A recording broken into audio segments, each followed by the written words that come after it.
The truth is, this isn't just about magnets or even about the Pixel 10 itself. It's about how technology evolves when one bold step suddenly shifts the rules for everyone. Apple did it with MagSafe back in 2020, and for years it became a quiet advantage iPhone users enjoyed. Sure, people joked about magnetic wallets and charging pucks at first, but within months, entire industries of accessories were built around it. From car mounts that work flawlessly to portable battery packs that snap and stay in place, a MagSafe became one of those features you don't think you need until you've used it. And then you can't go back. For Android, the lack of a unified system meant fragmentation. One brand tried one thing, another brand tried something else, and nothing ever felt consistent. That's why this Pixel 10 leak is so huge. Because if Google makes magnets standard, it won't just solve an annoyance, it will redefine what Android accessories even mean. And let's be honest, Google has a history of quietly setting trends that ripple across the tech industry. When they made USB-C standard on the Pixel in 2015, critics called it unnecessary. Within a couple of years, nearly every device, from phones to laptops, followed the same path. When they committed to 7 years of software updates in 2023, it put pressure on the biggest manufacturers to extend support as well. Even their AI features like Call Screen, Hold for Me, or Magic Eraser started as Pixel exclusives before rivals scrambled to introduce their own version. So if Google decides to lead with magnets this time, there's every reason to believe the rest of the Android world will follow. And that changes everything about how you use your phone daily. Picture this, you get into your car, and instead of fiddling with clamps or mounts, your phone snaps directly to the dashboard dock. Instantly, Android Auto launches, your favorite playlist starts, and navigation is ready. Later, you're at a cafe, you drop your Pixel 10 onto a wireless charger built into the table, and it locks perfectly into place without slipping. That evening, you snap your phone onto a small stand at your bedside, and it automatically enters sleep mode, dims the screen, and enables Do Not Disturb. The magnets aren't just about convenience, they're about building a seamless, invisible relationship between your phone and your environment. But what's even crazier is when you imagine where this could go. Accessory makers won't stop at wallets and stands. Imagine camera grips that transform the Pixel into a semi-professional shooter, complete with physical shutter buttons and dedicated dials.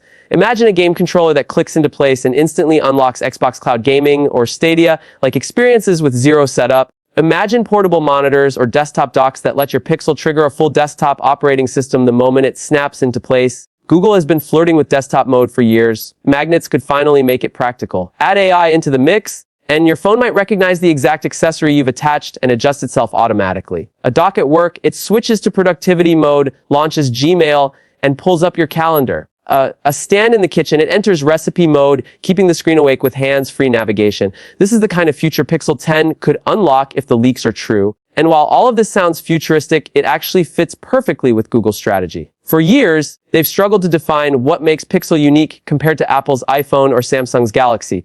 The camera was always great, sure, but software alone wasn't enough to win over massive market share. What Google needed was hardware differentiation. A reason for someone to say, I'm switching because this phone does something no other phone can.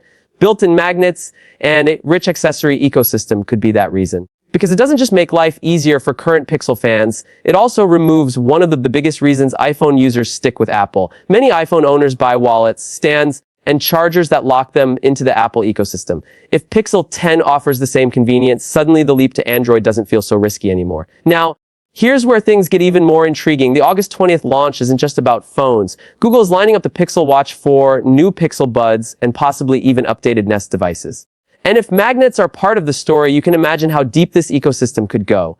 A Pixel Watch charger that magnetically locks to your phone for reverse wireless charging. Pixel Buds cases that snap to the back of the phone instead of sliding around in your pocket. Even home accessories that recognize when your Pixel is docked, triggering automations across your smart home. Suddenly, your phone isn't just a standalone device, it becomes the hub that connects everything else. Battery life, of course, is where a lot of skepticism comes in. The EU filings made it clear Pixel 10 and Pixel 10 Pro are getting modest bumps in capacity, but the real-world endurance gains are tiny. In fact, the Pro XL, with the biggest battery, somehow looks weaker on paper than last year's model. And that's where efficiency matters. The Tensor G5 chip, this time built by TSMC, could make the difference. Unlike earlier Tensor chips built on Samsung's process, this one is expected to be far more efficient. That means better power management, cooler operation, and potentially longer runtimes despite the raw battery numbers. For years, Pixel phones have been criticized for struggling with endurance compared to Samsung's Ultra or Apple's Pro Max models. If Google nails efficiency this time, the Pixel 10 could finally silence those complaints. And then there's durability. Foldables in particular have been under the microscope for their fragility. Dust, hinge gaps, creases, these have been the Achilles heel of foldable devices for years. If the Pixel 10 Pro Fold actually ships with a full IP68 rating, it would be a historic first. Water resistance is already rare for foldables, but dust resistance, that's the holy grail. Dust particles are what usually kill foldable hinges, and if Google has figured out a way to seal them off, that instantly puts the Pixel Fold in a league of its own. And again, the ripple effect matters. If Google pulls it off, Samsung, Huawei, and others will have no choice but to match, raising the bar for every foldable on the market. What's fascinating is how all of these elements tie back into one bigger theme. Google isn't just building phones anymore. They're building longevity, reliability, and ecosystem lock-in, the very same pillars Apple has dominated with for years. 7 years of updates mean your Pixel 10 will still be supported when today's iPhones are approaching retirement. Built-in magnets mean you'll have accessories that keep you invested in the Pixel ecosystem. A foldable that's dust-proof makes it feel less like a futuristic toy and more like a real tool you can rely on every day. Google is positioning Pixel not as a fun alternative, but as the gold standard for what Android can be. And it's worth remembering, Google has been underestimated before. When the Pixel 6 launched, people mocked Tensor as a rebranded Exynos chip.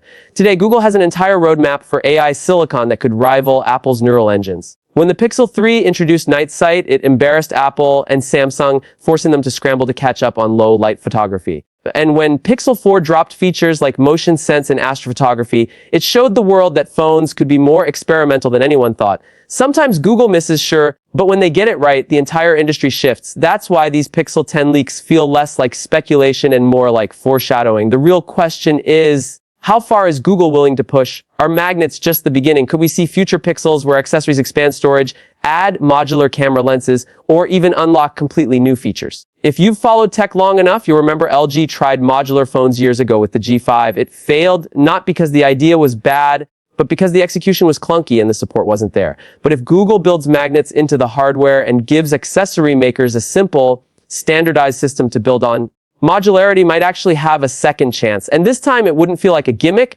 It would feel like a natural extension of the phone. So here we are, just days away from the launch. August 20th isn't just another date circled on the calendar. It's shaping up to be a milestone in Pixel history. A launch that could finally deliver the kind of hardware leap that keeps people talking for years. Whether it's magnets, foldables, AI, or battery breakthroughs, one thing's certain. This is the moment where Google either proves it belongs at the top of the smartphone game or fades back into the cycle of almost but not quite. Personally, I think they're ready to make a statement.